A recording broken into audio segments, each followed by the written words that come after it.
The Raptors were set to meet Victor Wembanyama in San Antonio, Texas, in front of a not just national crowd, but an international crowd, because this was prime time game in not just United States, Canada, but also in Europe. So all eyes were going to be on Mr. Victor Wembanyama, obviously, but Justin Pooney, you know who came up instead? You know who was the man of the game, the man of the match, the superstar in the making, the one who put everything on the line? Scottie Barnes, 30 points, 11 rebounds, 6 assists, 3 steals, 3 blocks. He was everything in that fourth quarter. The Raptors were down 20 points. It seemed like the entire game. And honestly, I wanted to give up at every second of the way. I was asking myself, what am I doing on a Wednesday afternoon? It's sunshine outside, birds are chirping, When? snow's going to come very soon. What am I doing sitting inside watching this team lose by 20 points? And they made it worth it. Scottie said, every single one of you who stuck around is going to be happy that they stuck around. The Raptors got the win, 123-116. Justin, what a game. Very impressive. You said Wednesday afternoon. It's actually Sunday. The daylight savings got you. You forgot the day of the week it was. But I like everything you said right there. It's okay. It's okay. But I like what you said. Scottie Barnes, I said it last week. I said it the week before. Since the season started, he's been the best player for the Toronto Raptors. And he proved it in the fourth quarter. 17 points, that big step back three. Noor, he's the best player on this team. It's time now. There's no more questions. There's no more debates. Anybody that thinks that a certain other player is the best player on the team, that is over. This is over. This is done with. Scottie Barnes, this is his franchise. This is his team, and he proved that in the fourth quarter. What is the biggest staple for superstars, all-star level players? I'm not saying he's a superstar yet, but what I'm saying is he's got the skill set, and he's moving in that trajectory. He showed up big when his team needed him the most in the fourth quarter, made big shots, made clutch, timely plays. That is exactly what the Toronto Raptors need from Scottie Barnes, and that's exactly what he's delivered.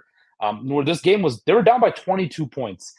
It was Sunday. I was watching NFL football. I had this game on my laptop off to the side, and I was kind of keeping a side eye on it. And I saw that they were down 22, and I'm like, all right, this game is over. It's done with. I'll keep it on, but I'll turn the volume off on it, right? And I'll just continue watching football. And then as I'm, peeking over, I'm like, oh, it's getting closer. And then I see Scottie Barnes turn it on in the fourth. I'm like, oh, okay. Then so much that I switched the Raptors game onto the TV and put football on the laptop, right? That's how impressive that That's how impressive that performance was from Scottie Barnes. He has proven to be the guy that the Raptors need him the most. Average career highs across the board. Dennis Schroeder, OG Anunoby, 24 points each. Jakob Poeltl actually had a very good game, right? A Jakob Poeltl kind of a revenge, Jakob Poeltl kind of revenge game in San Antonio, I would say. Again, do I think that the Spurs are a very young team coming off 2 emotional wins against the Phoenix Suns? They had a couple of days off. They did not get anything done in the fourth quarter offensively. Offensively, in the fourth quarter, the Spurs were shot. So when I look at that, it's a very impressive comeback win, a very important comeback win.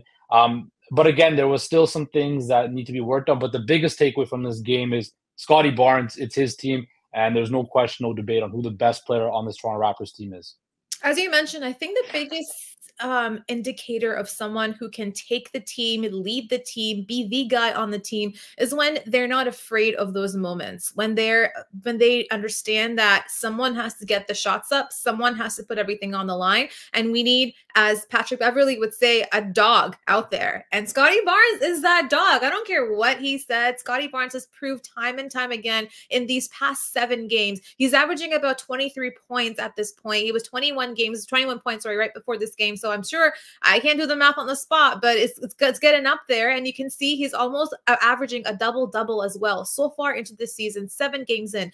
So it's not just offensively. His game isn't just getting off, he's not just getting those shots up and getting everything in the bucket, but he's also doing every little thing on the court. When he's getting his shots up, he's anticipating the miss. He anticipates the miss. He knows when it's going to go in and when it's not going to go in. And even when it's for his teammates as well, he will always anticipate the miss or at least run for the rebound that might be his to take. And 9 times out of 10, he gets that rebound. The Raptors get a second shot opportunity if that shot didn't go in. And the second one, even if it doesn't result in a bucket, at least you are the one with the ball. You're the one calling the shots and you're on the offensive end where they have to defend their side of the court at that point. So he's been so good like that.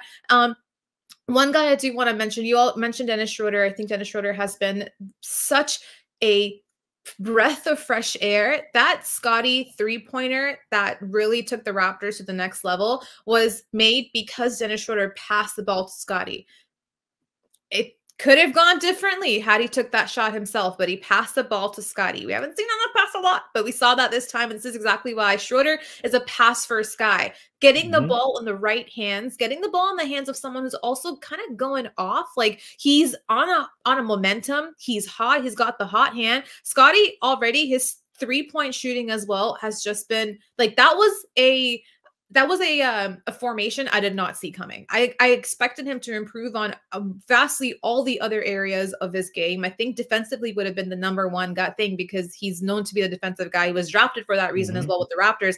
But 50% from the three last night. He's been so good on the perimeter. Every single time he has the ball, I'm not afraid of him taking that shot. And most of the time it is in 0.5 seconds. He'll have the ball at the perimeter, won't think about it twice, take the shot, and it will go in. So that's been an amazing development, especially given the fact that we're not seeing guys like Gary Trent Jr. really come through and provide us with what we've known for them to provide us. And that's like offense. He's here for offense, and we haven't seen much from Gary Trent Jr. If anything, I'd say like Otto Porter has been, obviously he's not going to give you a highlight worthy games, but he does the little things on the court. Like, he's directing the offense. You'll watch OG will have the ball, but Otto Porter is telling him where to go, who to pass it to. So he's the one who's the expertise on the court.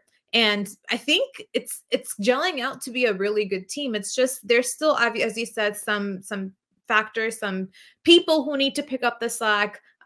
We mentioned Gary Trent Jr. I think Pascal Siakam was 16.7% from the field yesterday. He was 25% from three. He took 12 shots, only 2 went in, and then he took 4 threes and only 1 went in. And he just hasn't been aggressive. You'll see little moments here and there where he'll finally, take the charge into his own hands. But I think this game, he made his first three-pointer in OT. That only 3 that he made came in overtime, and he wasn't really much of a factor all game. Well, you talked about how this is Scottie Barnes' team. The Toronto Raptors right now have a $37 million anchor on their team right now. Okay. And that's Pascal Siakam. This guy, I don't know what happened to him. I don't know what's gone on, but this guy is playing like hot garbage. $37 million you're making, and you're getting, what did you get? You said 8 points. 8 points. $37 million a year, and you're getting 8 points. That is completely unacceptable for Pascal Siakam. I don't care what anybody's saying about the offense. He's not getting his looks. I don't care. If you're making $37 million a year, you need to produce more. This guy only had 125-plus game this season. He's averaging 15.4 points this season. He's shooting 41% from the field. He normally shoots 49%. He's playing like hot garbage right now. And I don't know. I keep on going back to this. Look, it is so clear at the start of this season that Scottie Barnes is the franchise for the Toronto Raptors. It's clear cut. It is no more. Pascal Siakam needs to go. He needs to go. Because but that's not on Siakam, right? Like, that's on the front office. And it is, but this is what I'm getting to, right? You as Masai Ujiri, it is your responsibility now from what you've seen. 7 games is now a good sample size for a season, right? It's not the whole picture, but you get a good glimpse of what this team is about to be 7 games in. Masai, you better not let Scottie Barnes turn into a Chris Bosh situation for Raptors fans. A guy who's a bona fide all-star, a bona fide guy who's going to get you his 23, 6, 7, whatever. He's going to, affect all aspects of the game. You owe it to him, this fan base, this franchise, to build a team around him. You have to do that. You want to keep Dennis Schroeder, what he's doing, great. I think he's been a great addition, as you mentioned. If you want to keep OG Anunoby because he fits the timeline and he's a good, you're on board now. See, I'm not fully on board. OG and Scottie fit so well together, Justin. Okay, better than most. But that $37 million anchor in that locker room has got to go. He has got to go. You cannot keep this guy on this team anymore. You need to start working the phones and get him out of here. The Atlanta Hawks front office is probably jumping for joy right now that Pascal Siakam refused to sign an extension with them as the Raptors are trying to trade him. The Toronto Raptors, now their value for Pascal Siakam is going down the tube, and now you're at a point where you might have to start just salvaging whatever you can get for him, because I don't see any team that wants to spend that many, give away that many assets for a guy who's playing horrible this season. Where if I'm the Toronto Raptors, you owe it to the fans, the franchise, and Scottie Barnes most importantly, because he's going to come for that rookie extension. And we know timeline for star players in the NBA. If you don't win soon enough, they get upset and they ask out. It is on Masai Ujiri. It is his job, his duty now to build this roster around Scottie Barnes and build a contending roster around Scottie Barnes, because the clock is ticking. And if you don't do that, it's a failure on the organization. And you're going to see Scottie Barnes walk out the door exactly like Chris Bosh did. I wouldn't compare Scottie Barnes and Chris Bosh. It's still very new. It's very rough. It hurts. My heart's tender to it. So let's just not go down that rabbit hole. But I agree with a lot of what you said. But I think the one part, though, where you mentioned that he's tanked his value, which I guess to some degree, perhaps there has been a level of tanking to his value, but I still think teams out there that want Siakam know who he is. They're not going to let a 7-game, 8-game, at that point, I don't know, like 20-game stretch define who he is as a person, as a player, because they're going to know what his expertise are, what his strengths are, what his weaknesses are, and based off of that is how they see a fit happening for that team. So I think like they'll know what to expect with Siakam, and they'll know how he can fit into his team regardless of how he's playing right now. But him playing like this isn't helping. I would say just like the leadership aspect of things, like that's where I feel like we've always had there's always been a certain level of disconnect with Siakam and the fan base and perhaps even the front office, because you, as great of a player as he has been, again, last year he put up career numbers. He was one of his best. It was the best season he had statistically, but we don't see the leadership and voice come from him. And I think that's kind of where like other teams might be pulled, you know, maybe turned off to it. But at the same time, if there are contenders going after him, like I see him fitting very well with Golden State, even with the Lakers. Like I think if that's the case, then there are leaders, there are people already there to set the tone. All he would have to do is follow his role, and his role is going to be the same role everywhere. We know who Siakam is. We know they all know who Siakam is, and Siakam could be somebody who could be used to keep the other guys open. He could be someone that he can use offensively and also defensively. He's such a great guy as a help defender. So that can still be done because they know who Siakam is. It's just his performance right now is hurting the Raptors. And what I kind of like makes me think is last year we saw Scottie have like an infamous sophomore slump, right? It was like it wasn't his best season prior to what we had seen with this Rookie of the Year season. But Siakam, on the other hand, had an amazing season. Like we said, one of the best statistically for him.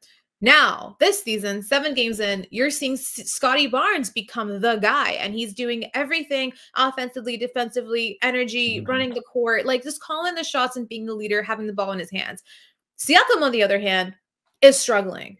So I think this says more to how these two cannot coexist, because people will say, oh, Scottie is able to do this because Siakam's being doubled and blah, blah, blah, whatever. And I honestly, last game, I saw Scottie get doubled more than Siakam. And last year also, Siakam was getting doubled, but he was still putting up those numbers. He was still putting up those shots. Yes, you had Fred VanVleet to maybe take a little bit of the help of the defender off of Siakam, But Siakam was the main guy. People knew Scottie was still young. He was in his second year. Like, they weren't holding him to any regard at that point. So I don't buy the excuse of, well, it's Siakam. He's getting doubled, and that's why Scottie's able to open up. Siakam has been doubled most of his career. He knows how to get around that double. After his special championship, come on, Justin. He knows how to get doubled. He knows how to get around it. So that, to me, is not a good enough excuse. To me, it just shows that these two guys can't coexist. This roster was built to be surrounded for Scottie Barnes, and they were expecting a huge stakeout sale for Siakam last year. Maybe it just didn't come. Maybe they expected more. Maybe they wanted to fleece. Maybe they wanted to get Of course they did. That's exactly what Masai Ujiri wants to do. He wants to fleece people. Exactly. But I think when that didn't happen, it now leaves a big question mark in the form of Siakam in the middle of the team. And I feel bad for him. But at the same time, as you said, he did tank his own value by saying that he will not sign elsewhere. So you feel bad for him, but then it's like, well, do I feel bad for him? And it's like, well, what about this team? And the only person that you really want to see do well now is honestly Scottie Barnes. You're just like, you see the future, you see the star, you see the talent, and waiting even one more month to build this team around him is, I think, a disservice to him and a disservice to Pascal Siakam. Accelerate the timeline. Look, Siakam got to go. Even Gary Trent Jr., now, who hasn't signed an extension yet, quite frankly, Noor, get rid of him. I was always a Norman Powell girl, so I'm okay. Look, and you mentioned a big thing about leadership, right? If you look at Pascal Siakam's career with the Toronto Raptors, comes in, who are the leaders? DeMar DeRozan and Kyle Lowry, right? Then Kawhi Leonard, Kyle Lowry. Then Kyle Lowry, Fred VanVleet, then Fred VanVleet, and now Scottie Barnes, a guy who's in his third season, has basically pushed Pascal Siakam aside and said, no. This is my team. I'm the top guy. And Patrick Beverley was right. Scottie Barnes is building himself a case to be a certified dog in the NBA. He's on that trajectory right now. He's building that respect right now in the NBA. Pascal Siakam, he just basically got pushed aside by a third-year player and said, no, I'm the guy on this team. That shows you that Pascal Siakam is more of a, to quote Charles Barkley, he's a passenger. He'll never be a bus driver on a team. And that's why, like you mentioned, the teams like Golden State, Sacramento, right? Teams that have established cultures already is where he'll thrive. If he has to be the centerpiece of a culture, you're not going to do anything. You've seen that with the Toronto Raptors. He was a centerpiece the last couple of seasons, didn't amount to much, right? Pascal Siakam needed help. Like, we know what the NBA is exactly. now. He needs to have help. He needed somebody else. And he's proven to be a very good number two, a championship level number two, right? He has the capability to get there. It's honestly, it's just the factor of this team is no longer structured around him, and the Raptors, I blame the front office. I think they should have, cut the cord way long ago. Last year was your prime time to deal with this core, to figure out what you wanted to do, figure out who you want to set Scottie up around. And I still will just playing Spurs last night and just looking at what they've been able to draft and looking at how we have to give up a first round pick 3 months before Jakob Poeltl was ending his contract. I think about that when I wake up, when I go to sleep. I actually need therapy because of that transaction. But it's the one good thing about Poeltl, I will say though, and I think that I understand when people say that, okay, Siakam may not be being used in the best way. I don't agree with that entirely, because I still think this is Pascal Siakam. You should be able to demand the ball, get it up on your own accord. You should not need plays drawn up for you. However, if it comes to that point, then perhaps Darko should, even though I'll say Darko, the first half of that game, not great. Coaching wasn't that great. We saw so many blow-bys. We saw so many defensive lapses. We saw not enough offense happening for anyone. It was stagnant ball as well offensively. But the second half, Darko readjusted. He had his adjustments, and he made sure the guys came out with a small ball, and they put the Spurs on notice. Spurs, and the entire third quarter, the Raptors were just clawing to get back. They made it within 10 and the beginning of the fourth.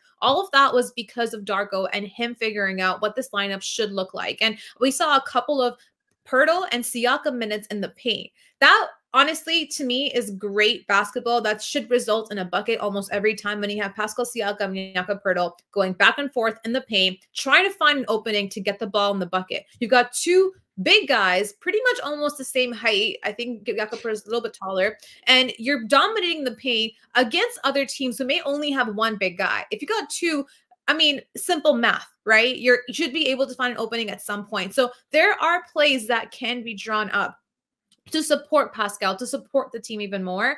But I think the front office just wants to literally give the ball to Scottie and say, it's yours. And that's how it should be. That's how it should be. And, Darko's a young coach, right? His first season ever being a head coach. So there's going to be growing pains, right? Just like there's going to be growing pains with Scottie being your lead guy. There's going to be growing pains with Dennis Schroeder learning the system. There's going to be growing pains. You've seen that with this team, right? So they all get some slack. Guys like Siakam, Trent, Anunoby that have been here for a while, you don't get that much slack, right? So, look, big win for the Raptors. The road trip continues on to Dallas, who had a big comeback win against the Hornets last night. But they gave up a whole lot to LaMelo Ball, a guy who plays kind of similar, can affect all aspects like a Scottie Barnes. So that's something the Raptor fans would look forward to, that maybe Scottie Barnes can continue this good play against the Dallas Mavericks, who have been off to a surprising good start. Well, the Raptors are known to play super well against great opponents and just completely crap the bed against anybody lesser than them. So this could be a good game for you to watch. This could be a game where the Raptors can perhaps get the win. And we have Scottie Barnes watch on right now up until the end of the season, because honestly, if the Raptors don't do anything, there's a good chance Scottie Barnes can get most improved player this season. We'll catch you guys next time on Hoop Talks.